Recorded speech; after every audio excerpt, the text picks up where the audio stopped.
Hello friends, welcome to the weekly Prepper Pantry Haul. This is Lee the Cold War Prepper, and this is the week ending Saturday, March 15th, 2025. One of my major accomplishments this week is I did get my NVIS antenna installed in the backyard. The antenna itself is just over 100 feet long, and so it's wrapped at the very top of my fence line, and it goes all the way around the house. So what is NVIS? I had a discussion with one of the groups I belong to. They wanted me to teach a class on radio. I gave them a proposed list of things that they needed to know, and they said, oh, we don't want to know that. We just want to know how much the radio costs, which radio is which, and terminology. But let's get into a little bit of radio theory here. The higher the frequency, the more penetrating it is. That is, it goes through the troposphere.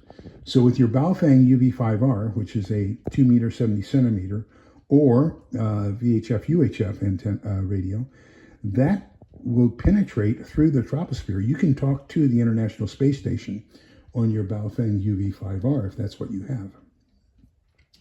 Whereas I cannot do that with my HF system. HF so the lower the frequency, the longer the wavelength of the radio wave, and the more it bends or reflects off of the troposphere and ionosphere. Different layers, depending upon whether it's daytime, nighttime, depending upon solar activity and everything else. But you can basically reach around the world with HF. So this is an HF antenna. Now, when you transmit with HF, there's a ground wave that usually goes out about 50 miles.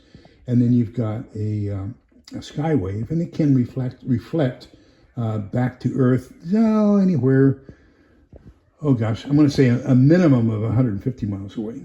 So you've got this, what they call a dead zone in between the two, between 50 and 150 miles. Now, the lower you mount your antenna, the more reflection it has and almost vertical transmission, so that it becomes almost like an umbrella and it covers that dead zone. So my NVIS antenna is basically designed so that I have HF communications here in Central Texas with other operators in Central Texas. If I want to go and have communications with people further away than that, then I go to my inverted L HF antenna.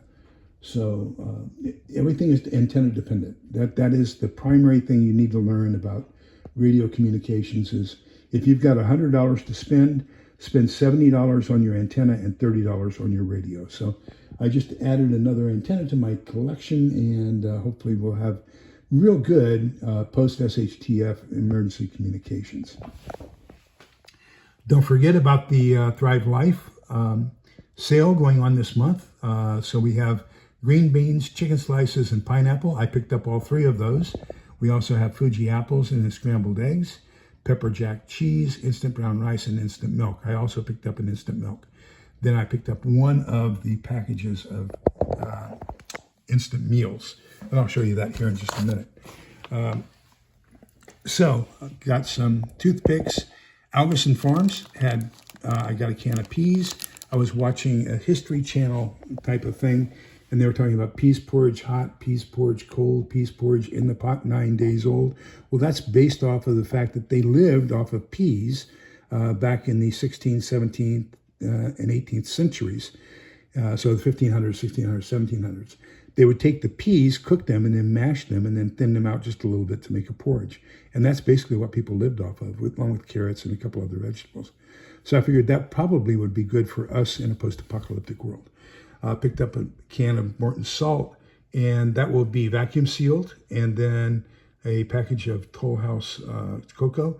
I saw a video on YouTube that because of tariffs and everything else, cocoa is going to be in short supply.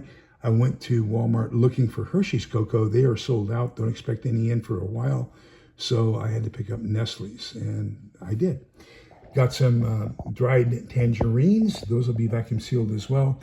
A can of milk, like I told you, tomatoes, and a can of pineapples, a can of sliced chicken, and a can of green beans. 2 pounds of freeze-dried sweet potatoes, a package of Skittles. This is one of the candies that is in the MREs. So I figured if it's good enough for MREs, it's good enough to be vacuum sealed and kept for a post-apocalyptic thing. We've got the Southwestern style chicken. Just add hot water and you have a meal. This is rice, chicken, vegetables, black beans, and a Southwestern style sauce. It says it's serving 3, plan on serving 2 if you're a hungry person. Picked up another bottle of Nourish chicken broth concentrate. So 1.5 teaspoons of this will make 1 cup of chicken broth. So there's about 13, I believe it says, no, 33 cups. So this will make 33 cups of chicken broth. Pound of red kidney beans, a package of 10 bacon cheddar cheese squeezables. This is what they use in the MREs. So I think I'm going to get a package of those. Another package of Snickers to vacuum seal. So I'm going to try some Almond Joy, see how those work. We'll probably try those. I'll put 2 to a package and we'll start opening them about every year from here on. Then my German collection. So we got 2 cans of Aunt Nellie's Rotkohl, red cabbage, and we love that. We do have some freeze-dried pork chops, so we can make some schnitzel. And schnitzel along with Rotkohl and Dreibohnen Salat, 3-bean salad, and spargel, asparagus. Oh gosh, what a great German meal that is. And also need a little bit of spätzle, and you're cooking like a champ. Speaking of which, Helen fixed me spätzle doppelbacht, which is twice cooked spätzle. You cook it first, then you make it into a casserole. You mix in Swiss cheese, onions, diced onions, and ham, and then bake that as a casserole. So that's what I'm having for lunch today to finish it off. But every once in a while she'll fix that, and it's just fantastic. Mexican-wise, a can of Hatch diced tomatoes and green chilies. Got some banana cream pudding, sale sausage and chicken gumbo, some plain panko fruit, breadcrumbs. Recommend that you vacuum seal those as well. And, you know, this is really strange. Walmart sells Zippo lighters. I have had a dickens of a time finding Zippo lighter fluid or any Roncinol or any lighter fluid at Walmart. So today at their sale area, they had a can of Zippo lighter fluid. And I thought, I got to grab that. So this is Zippo lighter fluid. I prefer the Zippo lighter for long-term storage over the Bix. That's what I carried up in, I guess I was in basic Russian at DLI. 1974, I think, was the first time I remember using a Bic lighter. Up until that time, I always carried a Zippo. As a matter of fact, I think I even carried a Zippo when I was at Fort Riley. So up until about 1977, I carried a Zippo lighter. I will tell you that if you're a smoker, the Bic lighter tastes better cigarette-wise than the Zippo, but you know, anyhow. Getting one of these sealable containers so that's about the same size as one of these pantry cans.